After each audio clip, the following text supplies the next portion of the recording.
Makna sila pertama dan kedua Pancasila. Halo anak-anak, selamat pagi. Assalamualaikum warahmatullahi wabarakatuh. Halo anak-anak hebat, bagaimana kabarnya hari ini? Semoga kalian selalu dalam keadaan sehat dan tetap bersemangat ya mengikuti pembelajaran online. Nah, pada hari ini kita akan belajar pelajaran tematik PPKN. Sebelum kita memulai pembelajaran pada hari ini, marilah kita membaca basmalah terlebih dahulu. Bismillahirrahmanirrahim. Baiklah anak-anak, untuk tematik PPKN kita memasuki Bupena jilid 4B ya. Jadi disiapkan bukunya Bupena 4B. Nah ya. Pada hari ini kita akan belajar tentang makna sila pertama dan kedua Pancasila. Anak-anak hebat, tahukah kalian apa lambang negara kita? Ya, betul sekali. Lambang negara kita adalah Pancasila. Nah, Pancasila memiliki 5 sila. Anak-anak sudah hafal ya semuanya. Nah, mari kita menghafal lagi bersama-sama ya. Sila yang pertama yaitu ketuhanan yang Maha Esa. 2, kemanusiaan yang adil dan beradab. 3, persatuan Indonesia. 4, kerakyatan yang dipimpin oleh hikmat kebijaksanaan dalam permusyawaratan perwakilan. Dan yang kelima, keadilan sosial bagi seluruh rakyat Indonesia. Nah, pada pelajaran tema 4 ya, subtema 1 di sini kita akan membahas makna sila pertama Pancasila yang berbunyi ketuhanan yang Maha Esa. Anak-anak, negara kita membebaskan warga negaranya untuk memeluk agama. Dan agama yang diakui oleh negara Indonesia itu ada 6. Apa saja anak-anak? Yang pertama Islam, kemudian yang kedua Kristen, yang ketiga Katolik, yang keempat Hindu, yang kelima Buddha, dan yang keenam adalah Konghucu. Ya nak ya. Nah, apa makna dari sila pertama Pancasila? Nah, di dalam sila pertama ya ada makna yang terkandung. Yang pertama yaitu percaya kepada Tuhan yang Maha Esa sesuai dengan ajaran agamanya masing-masing ya. Jadi kalau kita itu agamanya Islam, kita harus yakin, kita harus percaya adanya Allah Subhanahu wa Ta'ala ya. Kemudian yang kedua, melaksanakan kewajiban dan keyakinan terhadap Tuhan yang Maha Esa ya. Kalau kita sebagai umat Islam ya, kewajiban kita apa? Sholat 5 waktu, kemudian puasa, menunaikan zakat ya. Ini sesuai dengan agamanya masing-masing. Yang ketiga, saling menghormati antar umat beragama supaya tercipta kerukunan. Di awal tadi Bu Mei sudah menyebutkan ya bahwa di negara kita ada 6 agama yang diakui. Nah, kalau kita memiliki saudara ataupun tetangga yang berbeda agama ya, kita tidak boleh memusuhinya. Ya. Lah, itu beda agama, aku tidak mau berteman sama dia. Tidak boleh. Jadi kita harus saling menghormati ya, supaya tercipta kerukunan. Yang keempat, tidak mengganggu teman yang sedang beribadah. Nah, ini anak-anak sangat penting. jika ada temanmu atau orang yang sedang beribadah, kalian tidak boleh mengganggunya. Misalkan kita ada di dekatnya, kita tidak boleh berbicara, ya, karena itu bisa mengganggu konsentrasi yang sedang beribadah. Kemudian yang kelima, membina kerjasama dan tolong menolong antar umat beragama. Nah, makna sila pertama Pancasila ini anak-anak bisa kalian lihat di bukumu halaman 9 ya.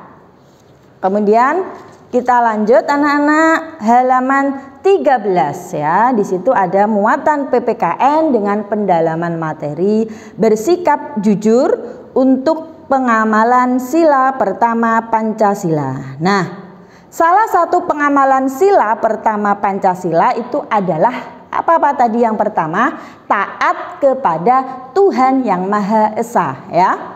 Nah, anak-anak, setiap agama itu pasti mengajarkan kejujuran ya. Agama apapun itu pasti mengajarkan sebuah kejujuran. Nah, bersikap jujur itu tidak akan merugikan kita ya.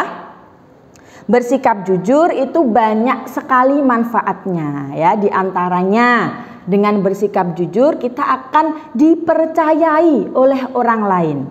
Kemudian kita akan disayangi oleh orang tua, bapak, ibu, guru, dan orang lain karena kita bersikap jujur, mengatakan apa adanya, tidak ada yang dikurangi dan tidak ada yang ditambahi ya.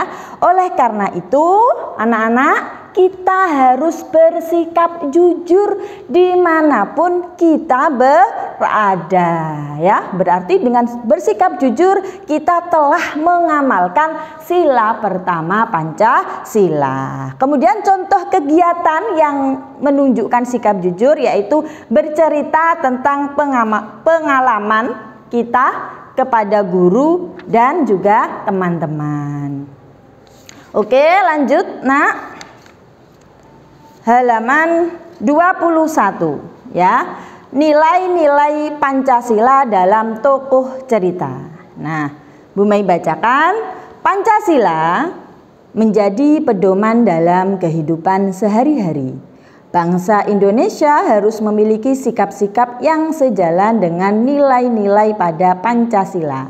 Sikap-sikap tersebut diwujudkan dalam perilaku sehari-hari. Misalnya taat beribadah, bersyukur, toleransi, jujur, peduli, dan bertanggung jawab. Nah, di sini ada toleransi ya nak. Apa itu arti dari toleransi? Toleransi itu artinya adalah sikap saling menghormati atau menghargai ya. Oke anak-anak, kemudian lambang dari sila pertama Pancasila itu bergambar apa nak? Bergambar bintang ya. Nah, ini lambang dari sila pertama Pancasila, ketuhanan yang Maha Esa adalah disimbolkan dengan gambar bintang. Sudah jelas ya nak ya? Oke. Kemudian kita memasuki ke tema 4 subtema 2.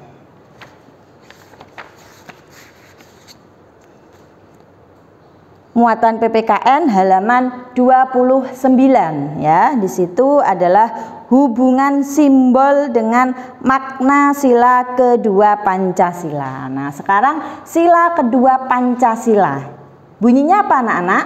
Sila kedua, ya, bunyinya adalah kemanusiaan yang adil dan beradab. Dan sila kedua itu dilambangkan dengan gambar rantai ya nak ya.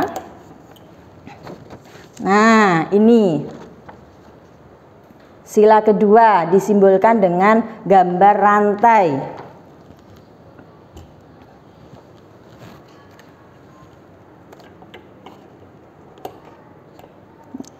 Nah, anak-anak kalian amati ya. Rantai ini tersusun dari mata rantai yang berbentuk segi 4 ya. segi 4 dan juga lingkaran. Nggak sama ya, ada dua ya. Ini ada yang segi 4, ada lingkaran dan yang saling terkait sehingga membentuk suatu rantai ya. Mata rantai yang saling berkaitan ini melambangkan apa anak-anak? Ya, melambangkan bahwa manusia itu saling membutuhkan antara satu dengan yang lainnya, ya. Kemudian sila ini juga mengajak masyarakat untuk dapat memperlakukan setiap orang sebagai sesama manusia yang memiliki martabat dan adab, ya. Oleh karena itu, diperlukan sikap saling mencintai, tenggang rasa, dan saling menghormati antar sesama manusia. Kemudian next anak-anak,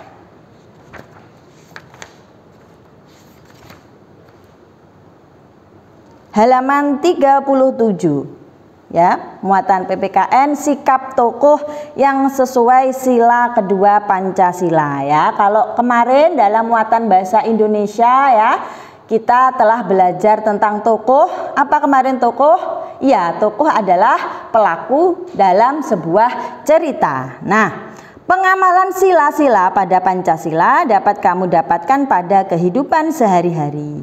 Kamu juga dapat mempelajari pengamalan Pancasila dari tokoh-tokoh yang kamu jumpai setiap hari. Tokoh-tokoh tersebut mengamalkan berbagai nilai-nilai Pancasila seperti rendah hati, suka menolong, dan bertanggung jawab. Selain itu, kamu juga dapat mempelajari pengamalan nilai-nilai Pancasila dari para tokoh pahlawan ya. Jadi itu ya nak ya, makna yang terkandung dalam sila kedua ya. Jadi ada sikap rendah hati. Nah, sikap rendah hati itu apa? Sikap sederhana ya. Dia tidak mau menyombongkan dirinya meskipun dia memiliki kelebihan ya. Kelebihannya itu bisa mencangkup kepandaian atau rupa fisik yang cantik, tampan. Nah, dia tidak sombong, tidak menyombongkannya, tetap sederhana ya. Itu namanya rendah hati. Kemudian suka menolong ya. Siapapun orang yang membutuhkan pertolongan ya, kita tolong. Dan yang ketiga adalah bertanggung jawab. Kemudian anak-anak, halaman 43 ya, membedakan sikap baik dan tidak baik jilid pertama ya, atau 1, karena nanti di belakang ada membedakan sikap baik dan tidak baik yang kedua. Nah anak-anak, kita adalah makhluk sosial. Apa itu pengertian dari makhluk sosial? Makhluk sosial adalah makhluk yang membutuhkan bantuan orang lain. Jadi tidak bisa hidup secara individual atau secara sendiri ya. Jadi dalam kehidupan sehari-hari ya, membutuhkan pertolongan orang lain. Oleh sebab itu, kita harus mengetahui dan membedakan sikap yang baik dan tidak baik agar tercipta kerukunan. Jadi kalau kita tahu ini sikap baik, sehingga harus kita laksanakan. Oh, tahu ini sikap yang tidak baik, harus kita tinggalkan, harus kita hindari ya nak ya. Jangan hanya cuma tahu saja. Jadi kita harus tahu, paham, dan juga mengamalkannya dalam kehidupan sehari-hari. Sikap yang kita lakukan di masyarakat itu harus sesuai dengan nilai-nilai Pancasila. Nah, di bukumu halaman 43, contoh sikap yang baik dan tidak baik dalam kehidupan sehari-hari. Sila ke-1, contoh sikap baiknya apa anak-anak di situ? Menghormati sesama umat beragama. Kemudian contoh sikap yang tidak baik, apa itu di tabel? Tidak berteman dengan teman yang berbeda agama. Ini tidak baik ya, tadi di awal sudah Bu Mei jelaskan ya. Meskipun ada teman yang berbeda agama, kita harus mau berteman.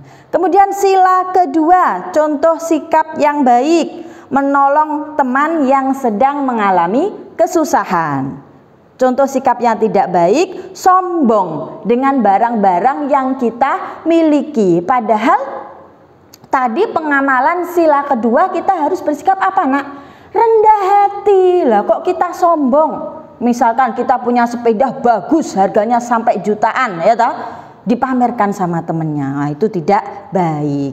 Kemudian sila ketiga, contoh sikap baik adalah menggunakan produk-produk dalam negeri. Maksudnya apa ini? Produk-produk dalam negeri itu adalah produk yang dibuat dari negara kita, Indonesia, ya. Kemudian contoh sikap yang tidak baik, mencintai budaya asing yang bertentangan dengan budaya Indonesia, ya. Jadi kita tidak boleh. Budaya asing itu apa? Budaya dari luar negeri yang tidak sesuai dengan negara kita. Kemudian sila keempat, ya, contoh sikap yang baik adalah menyampaikan pendapat dengan sopan di depan kelas. Kemudian contoh sikap yang tidak baik yaitu memaksa orang lain untuk mengikuti pendapatnya. Tidak boleh ya nak ya. Tidak boleh kita memaksa orang lain untuk mengikuti pendapat kita. Kemudian yang sila kelima, yang terakhir, contoh sikap yang baik adalah membiasakan hidup hemat, ya nak ya. Misalkan kita diberi uang saku, jatahnya lebih, ya, uang saku kita misalkan 5.000, kok diberi 10.000. Yang 5.000 bagaimana? Kita masukkan dalam tabungan, kita harus hidup hemat. Kemudian di sini contoh sikap yang tidak baik yaitu memboroskan uang untuk hal-hal yang tidak bermanfaat. Nah, begitu ya nak ya. Nanti untuk tugas ya insya Allah akan Bu Mei tuliskan di WhatsApp ya. Nah, sekian penjelasan dari Bu Mei. Apabila ada salah tutur kata ya, Bu Mei mohon maaf yang sebesar-besarnya. Tetap semangat di rumah, tidak boleh malas mengerjakan tugas ya. Salam buat keluarga di rumah. Akhirul kalam, wassalamualaikum warahmatullahi wabarakatuh.